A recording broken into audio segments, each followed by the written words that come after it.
Have you ever had that strange feeling that something is wrong with your financial life, but you can't point out exactly what it is? It's not necessarily a big disaster. It's not an absurd debt that suddenly appeared. It's not an irresponsible purchase that you know you shouldn't have made. In fact, most of the time everything seems relatively normal. You work, receive your money, pay your bills, try to keep things in order, and move on with life like everyone else. And yet, there's a silent discomfort that starts to show up in small moments during the day, especially when you open your banking app or when the end of the month gets close and you realize that somehow the money simply isn't there anymore. And the most curious part is that when you try to remember where it went, nothing seems out of the ordinary. There was no extravagance, no luxury trip, no completely absurd decision. Still, the feeling is clear. It seems like you're always chasing after it, always trying to balance things out, always trying to make the money last until the end of the month, but never really moving forward. Now think about something even more unsettling. What if I told you that millions of people are living with this exact same feeling right now? People who work hard, who consider themselves responsible, who believe they're making normal financial decisions, but who little by little are being pulled into a cycle of debt that often lasts for years. And the most frightening part is that this cycle doesn't start with a big mistake. It starts with something extremely small, something so common that no one questions it, something that seems completely normal in the modern world. In fact, not only normal, but constantly encouraged. Banks advertise it, stores offer it as a solution, apps present it as something simple and accessible, and when you hear it for the first time, the offer even seems smart. It feels like something that makes life easier, something that helps you achieve things without having to wait so long. But hidden inside this seemingly convenient logic is an extremely powerful psychological mechanism, a mechanism that completely changes the way our brain perceives money and that, without a person realizing it, can turn small decisions into financial commitments that quietly accumulate over the years. Imagine the following situation that happens every day with millions of people. Someone walks into a store or opens a website to buy something they really want. It could be a new phone, it could be a household appliance, it could be any object that brings comfort or makes daily life easier. When that person sees the total price, there is a small mental shock. The brain naturally reacts to high values with a kind of internal alert, as if it were saying, "This is too expensive." This mechanism exists to protect us, to make us think twice before taking on a big commitment. But then a second piece of information appears right afterward, almost like a magic solution to that initial discomfort. Instead of paying the full amount, the person can split the payment into small monthly installments. Suddenly, that large value that seemed intimidating turns into a much smaller number, something that feels perfectly manageable within the monthly budget. And at that moment, a very important psychological shift happens, because the brain stops focusing on the real price of that item and starts focusing only on the immediate impact of the installment on the current month. This shift seems small, but it completely changes the way financial decisions are made. When someone starts thinking this way, the main question stops being how much does this really cost? And becomes, can this payment fit into my month? The problem is that when this logic becomes the standard, decisions stop considering the combined weight of multiple installments at the same time. Each new purchase seems small when analyzed in isolation,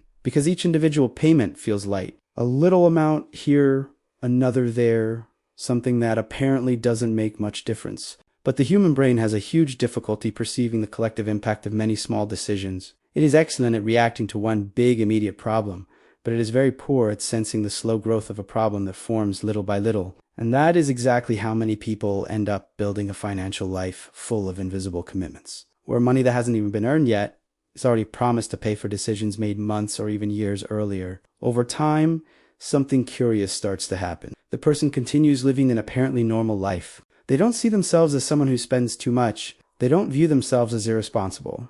And many times they even believe they are making reasonable choices. After all, each individual decision seems to fit within the budget. Each installment seems small enough not to cause concern. But when the month begins, the money that enters the account already arrives with a destination assigned. One part goes to the credit card, another to some financing plan, another to purchases that were split into installments months ago and will continue appearing for a long time. And then that strange feeling appears that many people know very well but rarely manage to explain in words. The feeling that the money is never really yours because it already belongs to commitments that were made in the past. This is the moment when many people start to feel a specific type of financial anxiety that almost no one talks about openly. It's not the despair of someone who is completely broke, nor the panic of someone who has lost everything. It's something quieter, more constant, almost like background noise that follows the person every day. It's the feeling that any small, unexpected event could destabilize everything. An unexpected car repair,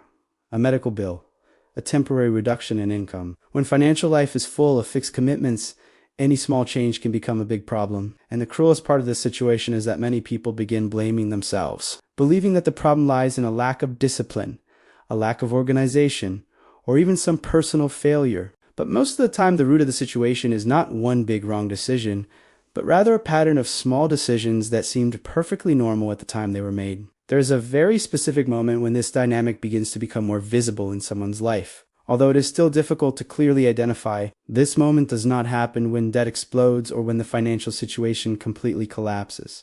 Most of the time, it appears in a much more subtle way, almost imperceptible. It is that point where the person begins to notice that, even working the same amount or even more than before, the feeling of financial progress simply does not appear. The salary comes in, the bills are paid, the routine continues. But that idea of building something for the future always seems distant. No matter how much the person tries to organize things better or pay closer attention to spending, there's always the impression that the money is already committed before it even arrives in the account. And this feeling is extremely frustrating because there's no obvious villain to blame. It's not as if there were a single absurd decision that could be undone to fix everything. Instead, what exists is a network of small commitments spread over time, each one of them seemingly harmless when it was assumed, but together creating an extremely rigid financial structure. To understand how this happens so frequently, it is necessary to observe something that is rarely discussed clearly. The modern consumption system was built in a very specific way, designed to speak directly to the psychological functioning of the human brain. Companies, banks, and sales platforms know that human beings react much more strongly to the immediate impact of a decision than to its total cost over time. That is why almost everything today is presented in the form of small installments, monthly payments, or subscriptions. It's not just about splitting expensive products into payments. It's about turning almost any type of expense into a recurring commitment that seems small enough not to create resistance. When someone subscribes to a streaming service, an app, a platform, or any type of monthly service, the person rarely thinks about the accumulated impact of those payments over years. The monthly amount seems so small that it goes unnoticed within the budget. But when dozens of these commitments begin to coexist, the combined effect can consume a significant portion of income without the person having a clear perception of it. This phenomenon is even more powerful because it exploits a natural limitation of the human brain, our difficulty in visualizing future commitments as if they were real in the present. When a person takes on a payment plan that will last 12 months, 18 months, or even longer, the brain rarely feels the full weight of that decision at the moment of purchase. The mind tends to focus only on the first month, the next bill, the immediate impact. The rest of the commitment remains in a kind of invisible zone of the future, something that feels too distant to create concern at that moment. The problem is that the future inevitably arrives. And when it does, it often brings with it a series of commitments that were made at different moments, but now coexist at the same time. It is at this point that many people begin to feel like they are trapped on a kind of financial treadmill, where a lot of effort is made just to keep everything running, without any space to build something new or create any kind of security. This feeling of always running without moving forward is one of the most emotionally exhausting experiences when it comes to money. Unlike an acute financial crisis, which usually mobilizes a person to act quickly, this type of situation creates a silent and prolonged wear.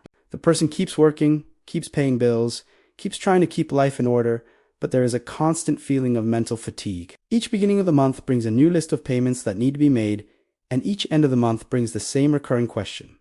Where exactly did the money go? The hardest part is that when someone tries to analyze their expenses, they often don't find anything that seems excessive. There are no absurd expenses that can simply be eliminated. What exists is a set of commitments that individually seem reasonable. And that is exactly why so many people feel confused or even guilty, because they believe they should be able to manage the situation better without realizing that they are dealing with a financial structure that has become heavy over time. This is also the moment when many people begin searching for quick solutions to relieve the pressure. Some try to increase their income by working more hours, taking extra jobs, or looking for some form of additional income. Others try to cut expenses in a radical way, eliminating small everyday things in the hope of creating some space in the budget. Although these strategies may help temporarily, they rarely solve the structural problem when most of the income is already committed to past decisions. Working more may increase exhaustion without necessarily creating financial freedom. And cutting small daily pleasures often generates frustration without significantly changing the structure of monthly commitments. Over time,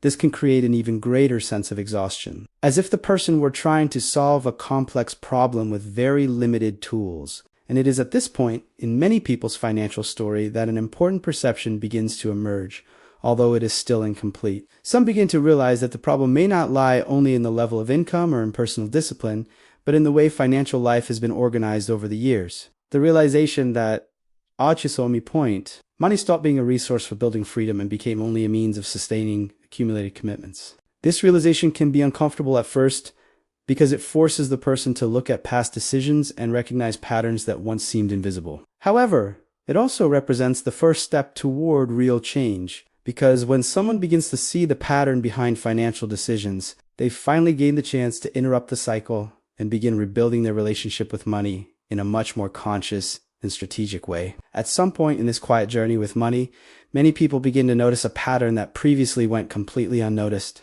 It's not a sudden discovery like a dramatic snap. It's more like a growing uneasiness, as if something inside the person begins questioning the logic of everything. They start realizing that, despite all the effort, all the attempts to organize their finances better, and all the small cuts they have tried to make over time, the feeling of financial freedom remains distant. There's always the impression that money comes in only to leave again, almost as if it were merely passing through the bank account without actually staying long enough to create any sense of security. And this realization begins to generate a kind of reflection that often had never been made before, because for years the person believed that the natural path was simply to keep working, keep paying bills, and trust that eventually things would naturally start to improve. But as time passes, it becomes harder and harder to ignore the reality that the personal financial system that was built over the years was not designed to create space or peace of mind. On the contrary, it has been getting tighter and tighter. Small commitments assumed at different moments in life begin to accumulate, creating a structure where almost all of the monthly income already has a defined destination before it even arrives.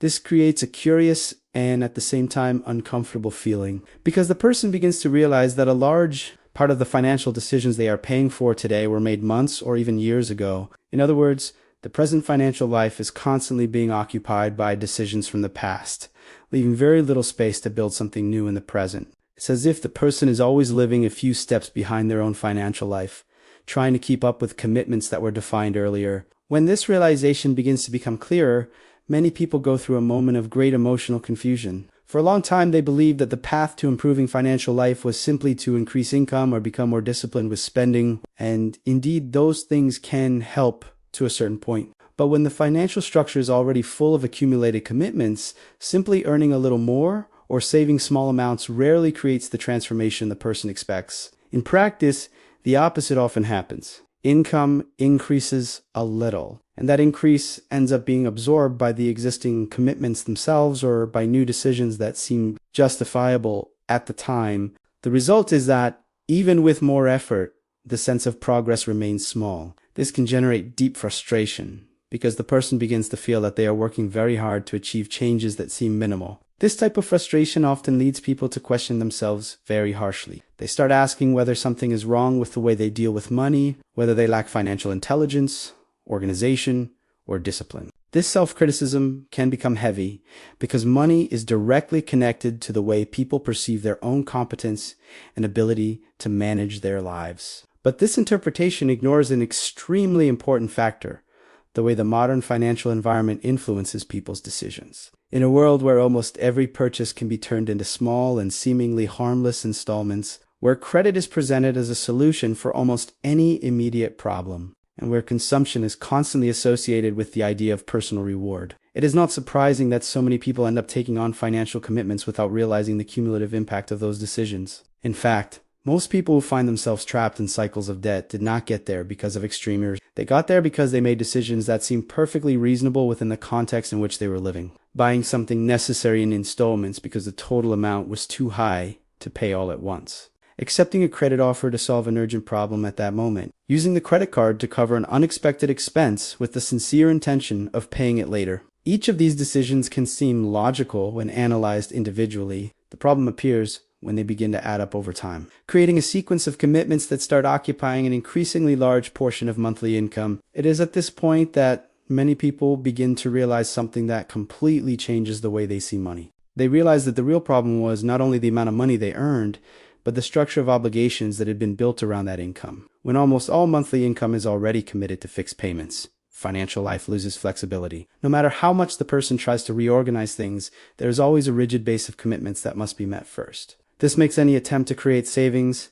invest, or simply have peace of mind extremely difficult. This financial rigidity also has a deep psychological impact. When someone constantly lives with the feeling that any unexpected event could compromise the balance of their finances, the brain enters a permanent state of vigilance. Even when everything appears to be under control, there is always an underlying concern about what might happen if something goes wrong. This type of financial anxiety is often invisible to others, but it consumes an enormous amount of mental energy. The person starts thinking about money frequently, mentally reviewing bills, payments, and future concerns. Over time, this can generate significant psychological fatigue, because the mind rarely manages to relax completely when it feels that financial stability is fragile. The most interesting part is that this constant state of tension can lead precisely to the type of decision that perpetuates the cycle. When the brain is overloaded with financial worries, it tends to prioritize immediate solutions that relieve pressure in the short term, even if those solutions create new commitments in the future. This is how many people end up resorting to credit again, not because they want to increase their debts, but because at that moment, it seems like the only way to keep things functioning. Each new use of credit brings a small momentary relief, but at the same time adds another element to a structure of commitments that is already heavy. And so the cycle continues repeating itself almost automatically, often for years. The person works, pays bills, deals with emergencies, takes on new commitments when necessary, and tries to maintain balance. But inside them, a question slowly begins to grow that had never been asked so clearly before. What if the problem isn't only in individual decisions, but in the entire model of financial life that has been built over time? This question is uncomfortable, because it suggests that it may be necessary to completely rethink the way money is handled in daily life. But at the same time, it opens an important door, because recognizing that there is a pattern is the first step toward breaking that pattern and beginning to build a much healthier and more conscious relationship with money. When that question finally begins to gain space in someone's mind, the question of whether the problem might lie in the very model of financial life that has been built, something very important begins to happen internally. For the first time, the person stops looking only at the money coming in and the bills going out, and starts observing the complete structure of their financial life as if they were looking at a map. And when that map starts to become clearer, many people realize something that was previously hidden within the routine. Much of the financial stress does not come from big wrong decisions, but from an accumulation of small decisions that together created a system that is too heavy for the income that exists today. It is as if, over the years, life had been organized around monthly commitments that seemed perfectly acceptable when they appeared. One installment here, another there. A monthly service that seemed too small to worry about, a financing plan that seemed necessary at that moment, a credit card that seemed like just a useful tool to facilitate payments. Each of these decisions was made in a specific context, often with good reasons. The problem is that time does not stop, and while new decisions continue being made, the old ones continue existing. The result is that after a few years, many people end up living inside a financial structure that was built layer by layer, without any moment of pause to observe the total weight that this structure was gaining. This silent accumulation is exactly the type of problem the human brain has difficulty noticing. The human mind reacts very well to sudden changes, to large and visible events. When something dramatic happens, such as a major financial loss or a very high debt appearing suddenly, the brain enters an alert state and mobilizes all its attention to deal with the situation. But when the problem grows slowly, almost imperceptibly, it rarely receives the same level of attention.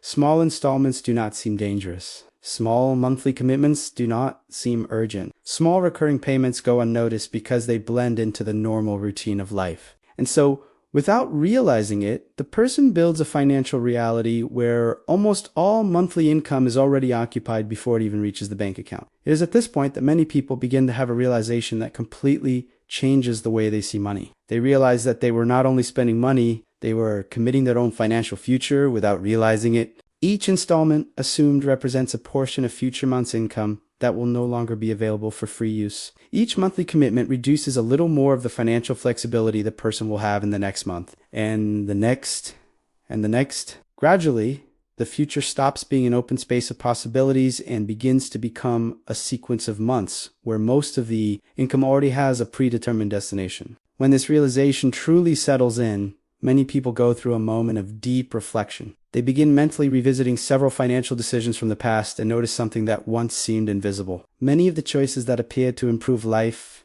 in the short term were actually reducing freedom in the long term. That purchase in installments that brought immediate comfort, that financing plan that seemed necessary, that credit used to resolve an emergency. All of it made sense at that specific moment. But when these decisions begin to accumulate, they can turn money into something that already arrives with an owner. This moment of awareness can be uncomfortable because it forces a person to face their own financial life with a level of honesty that may never have been necessary before. But at the same time, it is extremely powerful. Because while the problem remains invisible, there is no real way to solve it. The person keeps repeating the same pattern simply because they believe they are dealing with money in the normal way that everyone uses. When the pattern finally becomes visible, something changes completely. For the first time, there is a real possibility of making different choices. And it is exactly here that many people begin to discover something that seems simple but is rarely explained this way. Real financial change does not begin when someone earns more money. It also does not begin when someone cuts all the small pleasures of life. Real change begins when a person decides to rebuild their financial structure in a way that allows income to breathe again. In other words, when the goal stops being merely surviving the current month and becomes recovering the flexibility of money in the future, this means starting to look at each financial decision not only by its immediate impact, but by the impact it will have on the freedom of the coming months. It means asking not only whether a purchase fits into the current budget, but whether it is occupying space that could be used to build financial peace of mind. This type of mindset shift may seem small at first, but it completely transforms the way money is treated in everyday life. Suddenly, the person begins to notice that many decisions that seem normal were actually reducing the margin of choice in the future. When this new way of seeing money begins to consolidate,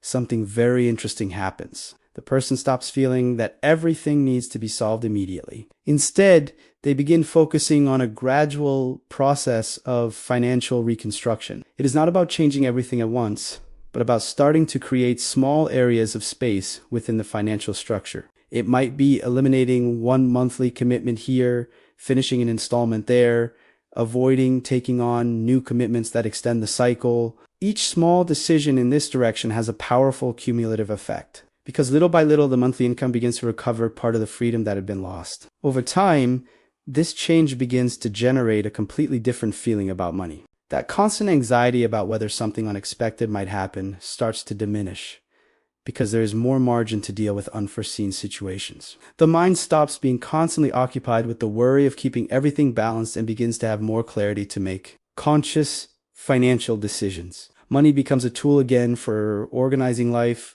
not just a resource for sustaining commitments from the past. And when someone reaches this point, an important realization finally becomes clear. The true goal of organizing financial life was never just to accumulate numbers in a bank account. The goal has always been to recover something far more valuable: the mental freedom to live without the constant feeling that the future is already committed. Having control over money means, above all, having the space to make decisions calmly, without the pressure of commitments that were assumed without full awareness in the past. If you made it this far, I want you to do something simple. Write the word clarity in the comments. That shows me you followed this conversation all the way to the end and that this way of seeing money made sense to you. And if this reflection helped you better understand why so many people end up trapped in debt without realizing it, leave a like and subscribe to the channel. Because here, we don't talk about money as a set of complicated formulas or unrealistic promises. We talk about money the way it actually shows up in people's lives, full of emotions, difficult decisions, and small choices that, when understood clearly, can completely change the direction of a financial life.